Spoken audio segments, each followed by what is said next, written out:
क्या हाल चाल है आप लोगों का? मेरे ख्याल से आप लोग ठीक होंगे।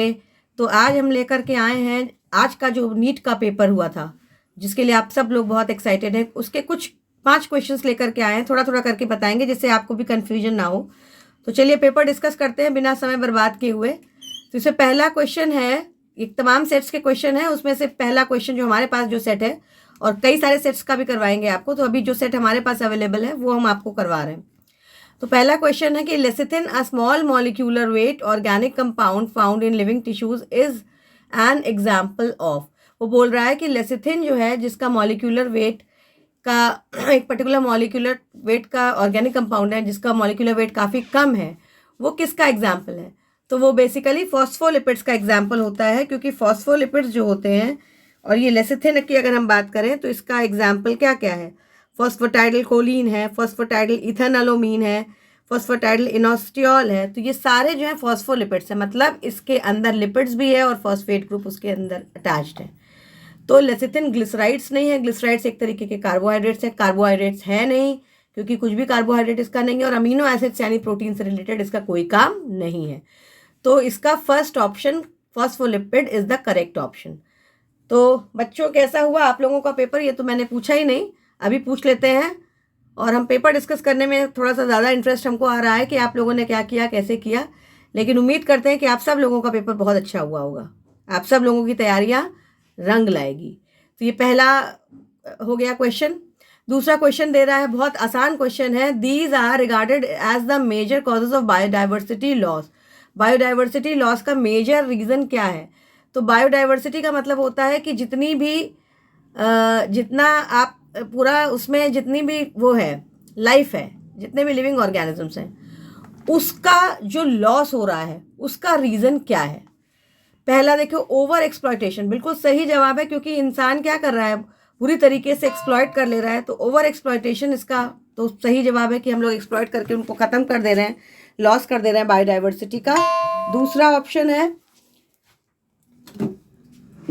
है को एक्सटिंक्शन। को एक्सटिंक्शन का मतलब होता है कि दो स्पीशीज जब एक साथ इवॉल्व होती हैं, क्यों? क्योंकि उनके किसी भी लाइफ साइकिल के फेज में दोनों का इम्पॉर्टेंट कंट्रीब्यूशन होता है, तो वो एक साथ डेवलप करती हैं, एक साथ इवॉल्व करती हैं। और उसी तरीके से चूंकि एक के बिना दूसरा रह नहीं पाता है, इसलिए अगर एक खत्म होता है तो दूसरा भी खत्म हो जाता है। तो को एक्सटिंक्शन भी सही जवाब है। म्यूटेशन का मतलब होता है abrupt change in the DNA which may or may not change the protein sequence. तो म्यूटेशन जो होता है, अचानक से कोई डीएनए के अंदर चेंज हो सकता है, तो वो प्रोटीन की सीक्वेंस चेंज कर भी सकता है, नहीं भी कर सकता है, अमीनो एसिड की सीक्वेंस। तो कभी कभी इस तरीके से सीक्वेंस चेंज हो जाती है कि बहुत नुकसान हो जाता है। कभी कभी न्यूट्रल एहसास होता है, क्योंकि कोई फ़र्क पड़ता ही नहीं है उसके चेंज होने से भी, क्योंकि हमारा जेनेटिक कोड जो है वो एक तरीके से यूनिवर्सल भी है, और वो मतलब एक ही कोड जो होता है कई सारे अमीनो एसिड्स को कोड करता है। तो इसलिए ये प्रॉब्लम वहाँ नहीं आती है, मतलब न्यूट्रल होती है म्यूटेशंस। और कभी कभी नेगेटिव म्यूटेशंस होती हैं जो नुकसान पहुंचाती है, और पॉजिटिव म्यूटेशंस भी होती हैं जो कि बहुत ही फ़ायदे पहुंचाती हैं। तो म्यूटेशन हमेशा जो है बायोडाइवर्सिटी का लॉस नहीं करता है, तभी करता है जब म्यूटेशंस जो होती हैं नेगेटिव होती हैं। तो इसलिए इसको हम लोग ऑप्शन सी को इंक्लूड नहीं करेंगे। हैबिटेट लॉस एंड फ्रैगमेंटेशन सबसे इम्पॉर्टेंट फैक्टर है, क्योंकि हम क्या कर रहे हैं, इंसान सारे हैबिटेट को अपने अंडर में ले रहा है, सारे पेड़ काट दे रहा है अपने बिल्डिंग्स बनाने के लिए, अपनी फैक्ट्रीज बनाने के लिए। तो नेचुरल जो एरिया है प्लांट्स का के लिए, एनिमल्स के लिए, उनके हैबिटेट के लिए, वो ख़त्म हो रहा है। फ्रैगमेंट का मतलब होता है कि चीज़ें टूट रही हैं, अलग हो रही हैं, हैबिटेट ख़त्म हो रहा है। तो ये मेजर कॉज है बायोडाइवर्सिटी का।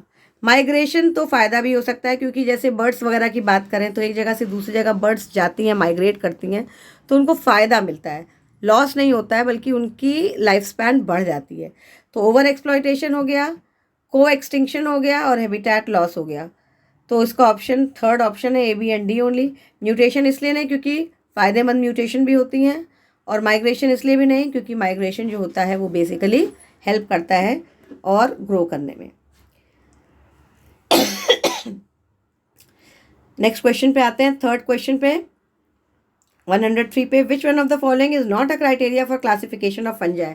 तो आपके एनसीईआरटी की बुक में पेज नंबर 70 न्यू बुक में एकदम क्लियरली मेंशन्ड है, the morphology of the mycelium mode of spore formation and fruiting bodies form the basis for the division of kingdom into various classes. एकदम सही question है, इसी line से ये question बना था। किंगडम फंजाई 2.3 सेक्शन में आप देखेंगे तो यही लाइन मेंशन है पेज नंबर 17 में। तो साफ साफ पता चल गया कि मोड ऑफ स्पोर फॉर्मेशन एक तरीका है जिससे कि हम लोग क्लासिफाई कर सकते हैं स्पोर फॉर्मेशन के हिसाब से जाइगोमाइसिटीज, एस्कोमाइसिटीज, बेसिडियोमाइसिटीज, ड्यूटेरोमाइसिटीज, और फ्रूटिंग बॉडीज भी इसी तरीके से हम लोग क्लासिफाई कर सकते हैं। और माइसीलियम डाइकैरियन है, डाइकैरियोफेज उसमें होता है कि नहीं होता है, मोनोकैरियोटिक है, तो इसके हिसाब से भी हम लोग क्लासिफाई कर सकते हैं। मोड ऑफ न्यूट्रिशन इसमें नहीं दिया गया है, इसलिए mode of nutrition is not a criteria. तो ऑप्शन फर्स्ट वाला जो है सही ऑप्शन है।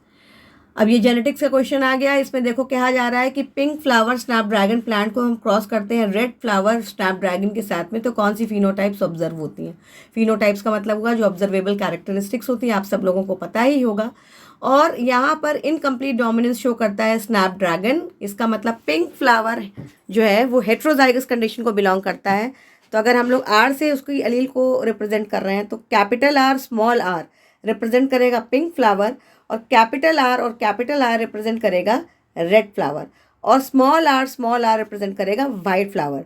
तो हमने अगर पिंक फ्लावर लिया यानी कैपिटल आर स्मॉल आर, और रेड फ्लावर लिया कैपिटल आर और कैपिटल आर, तो हमको क्या मिलेगा, स्मॉल आर और स्मॉल आर का कॉम्बिनेशन तो मिलेगा नहीं, क्योंकि कैपिटल आर रेड वाले में कैपिटल आर और कैपिटल आर ही है, तो हर हाल में वाइट तो मिलना नहीं है। पिंक मिलेगा मतलब कैपिटल आर स्मॉल आर मिलेगा, और रेड भी मिलेगा यानी कैपिटल आर और कैपिटल आर मिलेगा। तो पहला ऑप्शन करेक्ट है, यानी red flowered as well as pink coloured flowers. तो ये हो गया। और उसके बाद आज का लास्ट, अभी का करते हैं लास्ट वाला, उसके बाद फिर हम लोग बाकी का डिस्कस करेंगे कि कौन सी कंडीशंस जो है मेंडल ऑफ डोमिनेंस एक्सप्लेन करता है। मेंडल का नियम पहला है लॉ ऑफ डोमिनेंस। तो उसमें पहला हम लोग पढ़ते हैं कि out of one pair of factors one is dominant and the other is recessive. ये सही जवाब है कि हमेशा जैसे कि हेट्रोजाइगस कंडीशन होती है तो उसमें जो है एक डोमिनेंट होता है और एक रेसेसिव होता है, तो ये ठीक है। जैसे अगर टॉलनेस की बात करें तो कैपिटल टी स्मॉल टी, जिसमें एक डोमिनेंट है capital T, small T recessive है।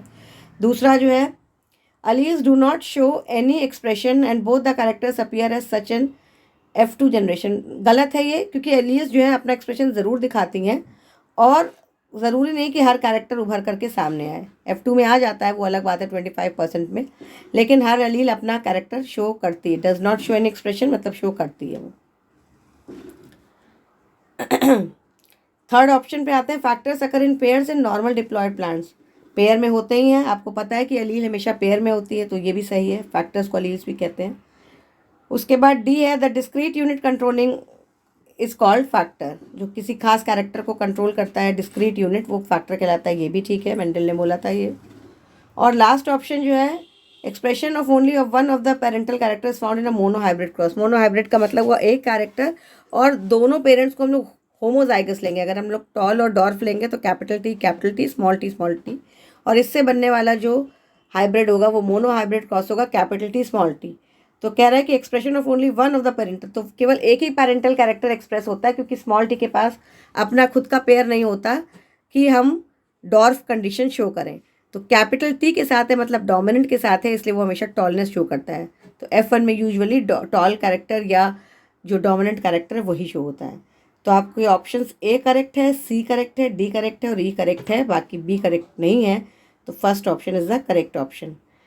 तो आज हम लोगों ने कुछ 5 क्वेश्चंस डिस्कस किए। इसी तरीके से बीच बीच में हम आपको बताते चलेंगे, पूरा पेपर डिस्कस करेंगे, और उम्मीद करते हैं कि आप लोगों को अच्छे से क्लैरिफाई हो रहा है और क्लैरिफिकेशन बढ़िया से समझ में आ रहे हैं कि क्यों ऑप्शन करेक्ट है और क्यों इनकरेक्ट है।